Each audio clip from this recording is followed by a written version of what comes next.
Bismillahirrahmanirrahim. Kalau hendak ke sungai gelam, jembatan Makalam kan terlewati. Kalau mendengar ucapan salam, Waalaikumsalam jawaban pasti. Assalamualaikum warahmatullahi wabarakatuh. Terima kasih bagi yang telah menjawab salam dari saya. Semoga kita tetap dalam lindungan Allah. Amin. Nah, kali ini kita akan melanjutkan pembelajaran kita mengenai teks ceramah, yaitu mengkonstruksi ceramah. Sudah siap belum? Kita mulai. Ayo, kita berdoa terlebih dahulu. Berdoa sesuai keyakinan masing-masing. Dimulai.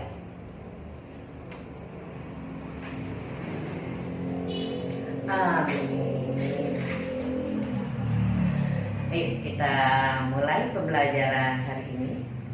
Sebelumnya kita sudah mempelajari mengenai apa itu teks ceramah. Lalu apa saja struktur teks ceramah dan kaidah kebahasaan teks ceramah itu seperti apa? Hari ini seperti biasa, setelah kita memahami apa itu ceramah, struktur, kaidah kebahasaan, baik, kita mulai pembelajaran kita yaitu dengan kompetensi dasar 4.6, yaitu mengonstruksi ceramah tentang permasalahan aktual dengan memperhatikan aspek kebahasaan dan menggunakan struktur yang tepat. Tujuannya yaitu setelah mempelajari materi ini, kita diharapkan mampu pertama menentukan aspek-aspek yang disunting dalam teks ceramah.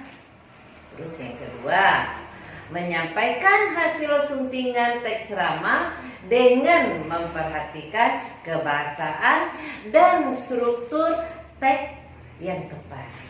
Jadi, untuk bisa berceramah dengan baik, kita tentu perlu menyiapkan teks tertulisnya terlebih dahulu. Kita perlu menyiapkan bahan-bahan agar penyampaiannya bisa lebih lancar dan menarik. Ada beberapa langkah untuk menyusun teks ceramah. Kita bahas satu persatu langkahnya. Yaitu yang pertama, menentukan topik. Penentuan topik atau isu ceramah tersebut sebaiknya mempertimbangkan hal-hal berikut. Yang pertama, sesuai dengan latar belakang dan pengetahuan pendengar. Ketika kita ceramah di depan siswa, kita akan menggunakan pengetahuan yang sesuai dengan batas yang dimiliki oleh siswa. Misalnya ketika kita berceramah pada siswa SD, tentu kita tidak bisa memberikan bahan yang harus kita sampaikan atau kita berikan pada siswa SMA. Selanjutnya, yang kedua adalah menarik minat. Kita harus membuat pendengar kita berminat mendengarkan ceramah yang kita sampaikan. Tentunya dengan membuat ceramah yang kita sampaikan itu lebih menarik, tidak monoton. Terus yang ketiga, ruang lingkup jelas dan spesifik. Kita harus memberikan ceramah yang jelas dan spesifik tentunya. Dan yang keempat, sesuai dengan waktu dan situasi. Jadi kita harus memberikan ceramah tersebut yang aktual dan sesuai dengan situasi yang terjadi saat itu. Jadi kita tidak mungkin berceramah apa yang terjadi tahun-tahun yang lalu baru kita sampaikan sekarang. Tentu tidak akan menarik bagi pendengar. Contohnya topik-topik yang bisa kita pilih untuk teks ceramah itu bisa berupa pengalaman pribadi, lalu bisa berupa hobi dan keterampilan. Bisa juga berupa pengalaman dalam pekerjaan, pelajaran sekolah, atau kuliah. Pendapat pribadi, peristiwa hangat dan pembicaraan publik. Masalah keagamaan, problem pribadi, biografi tokoh, dan minat khalayak. Setelah kita menentukan topik, kita akan merumuskan tujuan ceramah. Tujuan ceramah ini ada dua, yaitu tujuan umum dan tujuan khusus. Tujuan umum, ceramah biasanya dirumuskan dalam 3 hal, yaitu pertama, informatif. Informatif ini adalah ditujukan untuk menambah pengetahuan pendengar.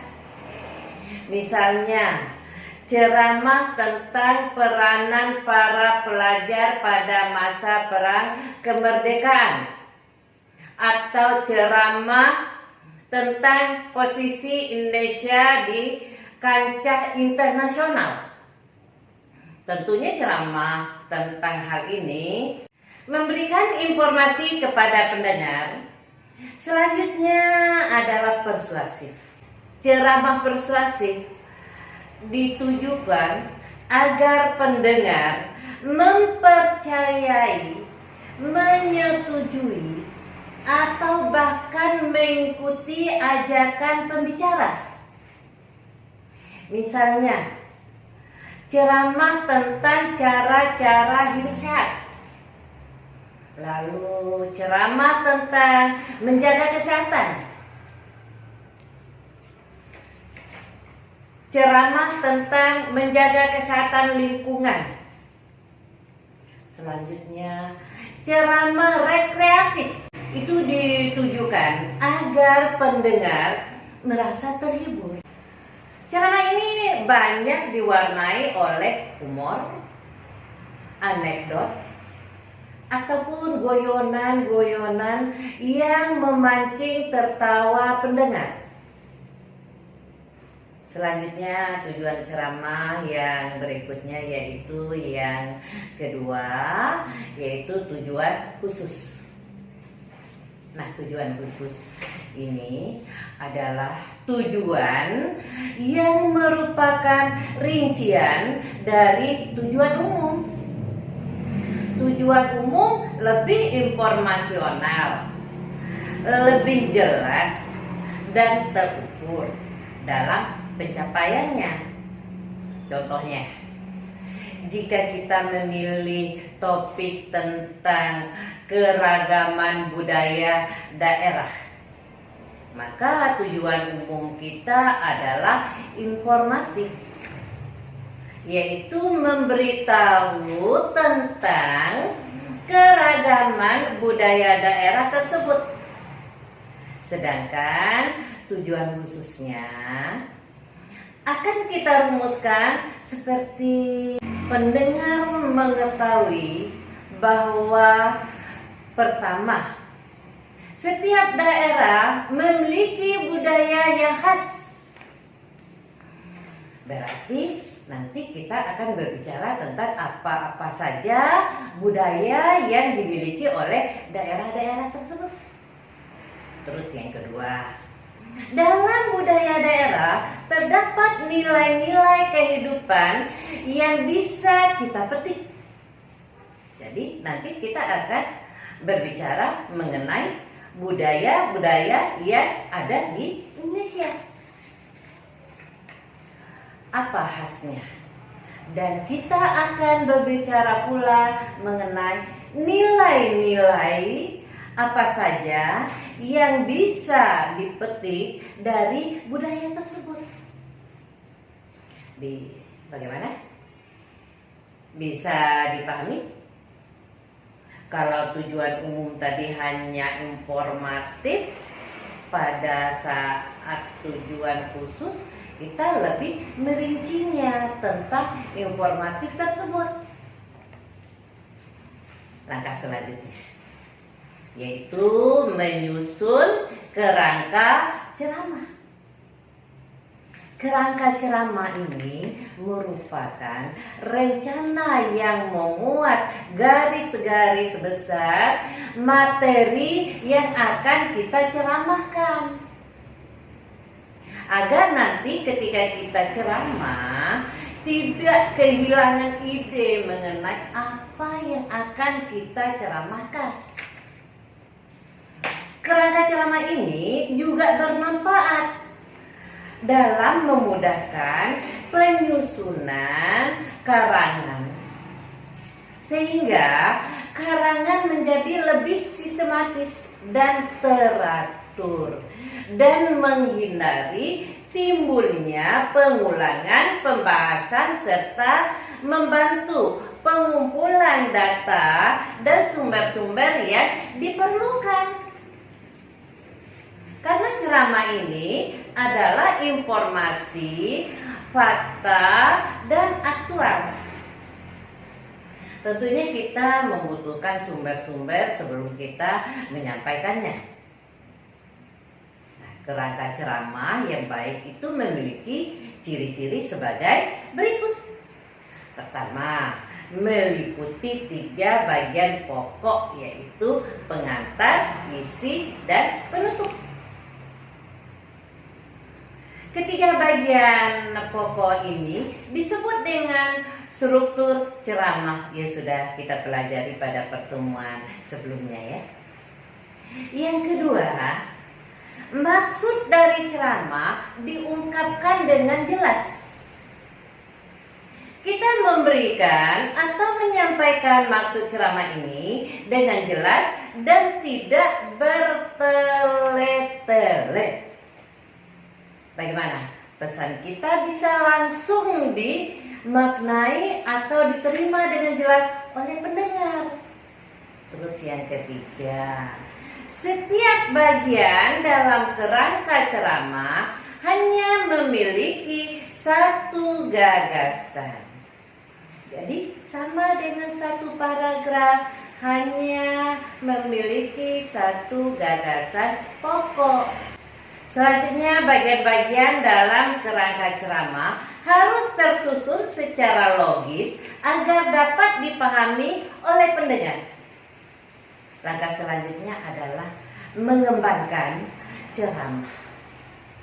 Tentunya setelah kita membuat kerangka ceramah, kita akan mengembangkan kerangka tersebut menjadi teks ceramah yang utuh. Ada hal-hal yang perlu kita perhatikan dalam mengembangkan sebuah teks ceramah. Hal-hal penting tersebut adalah: yang pertama, kata-kata yang kita pilih harus jelas, yaitu menggunakan istilah yang sesuai maknanya. Terus menggunakan kata-kata yang sederhana sehingga tidak bertele-tele dan menghindari istilah atau kata-kata yang dinilai terlalu teknis. Sebaiknya kita sesuaikan dengan pendengar.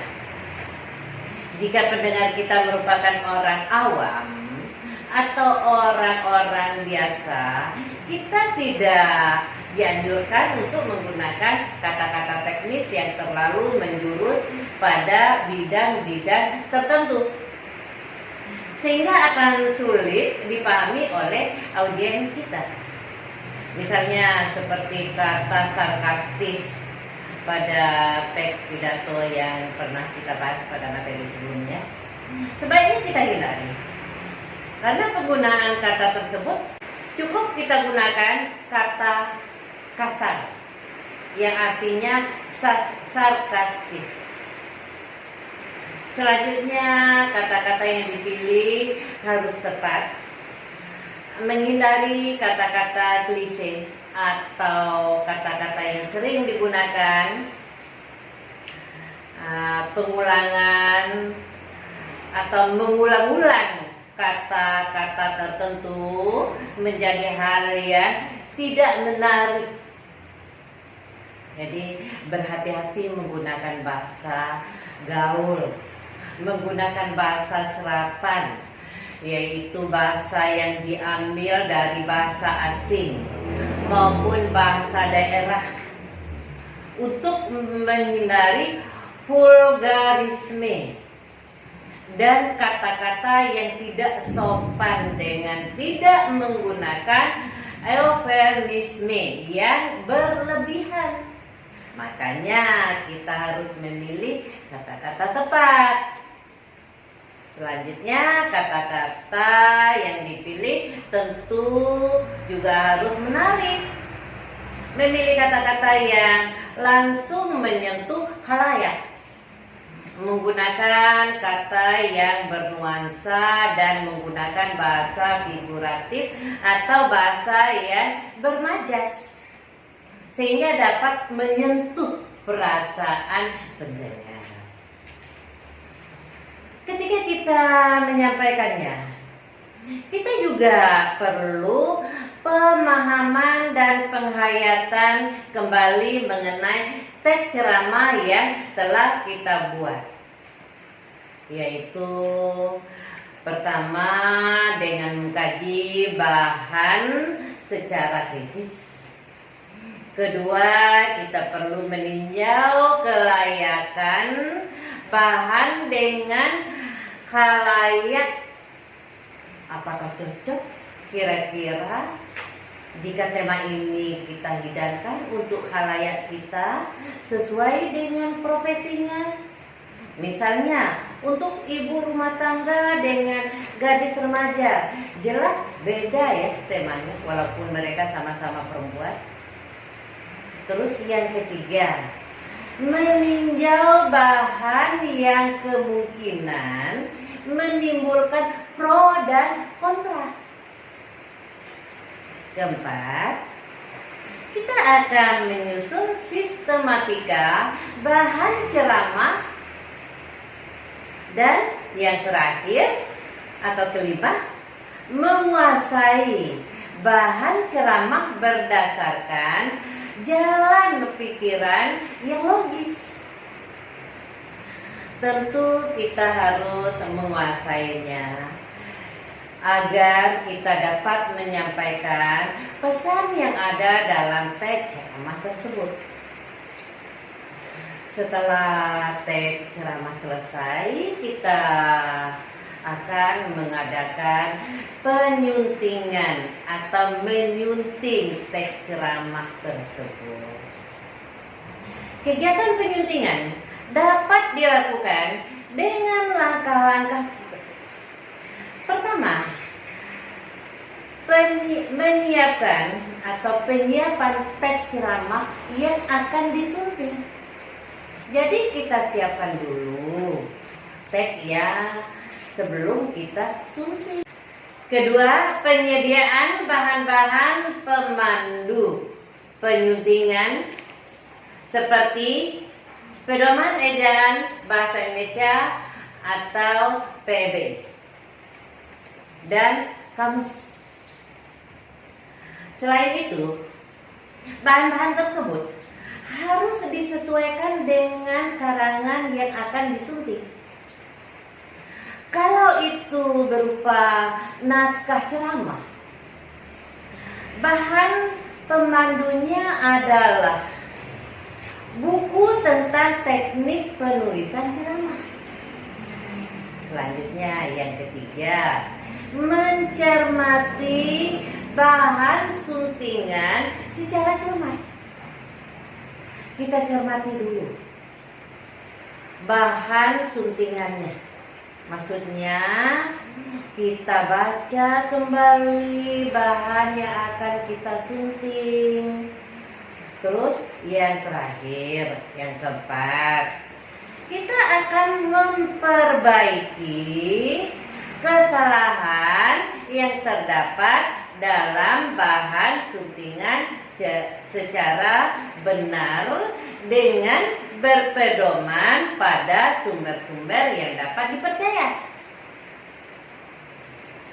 Seperti kesalahan pemilihan kata.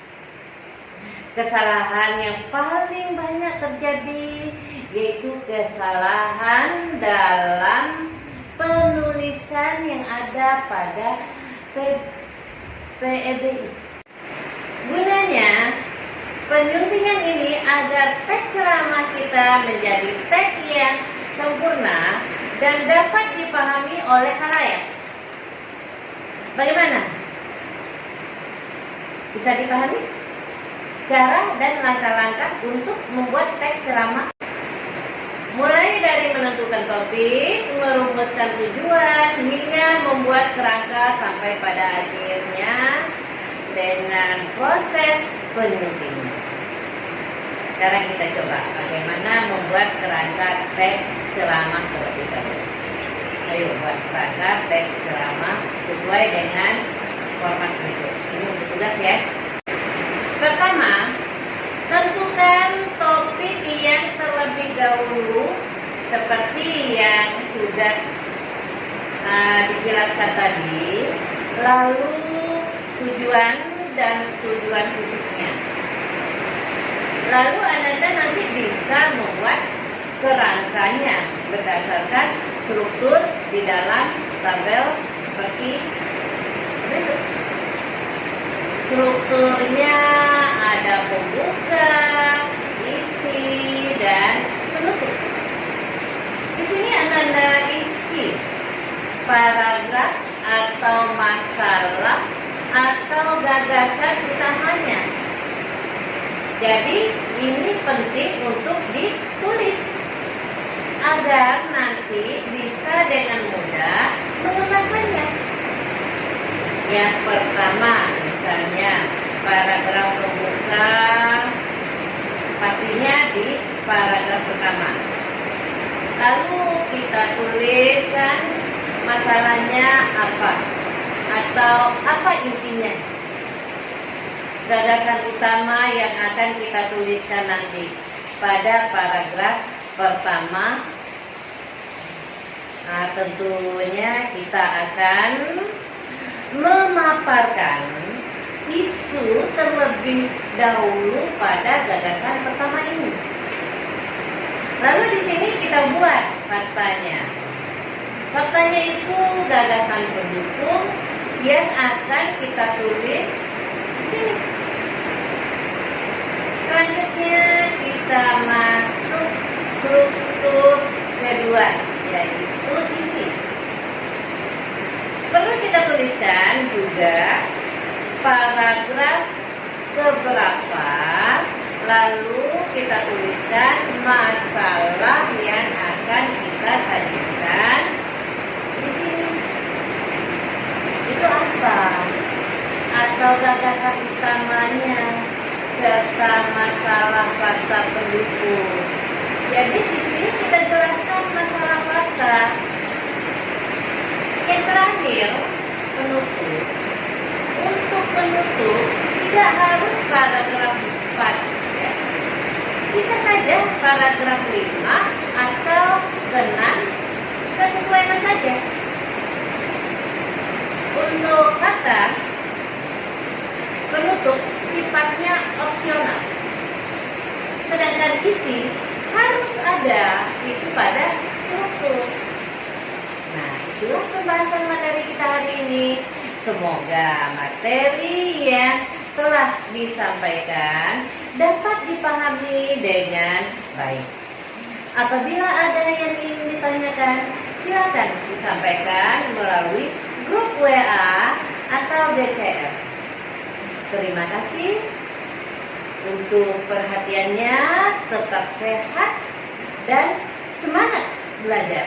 Jangan lupa kerjakan tugas yang diberikan dengan baik dan jujur dan mengumpulkan tepat waktu.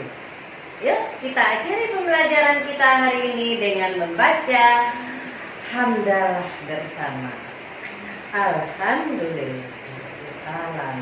Wassalamualaikum warahmatullahi wabarakatuh.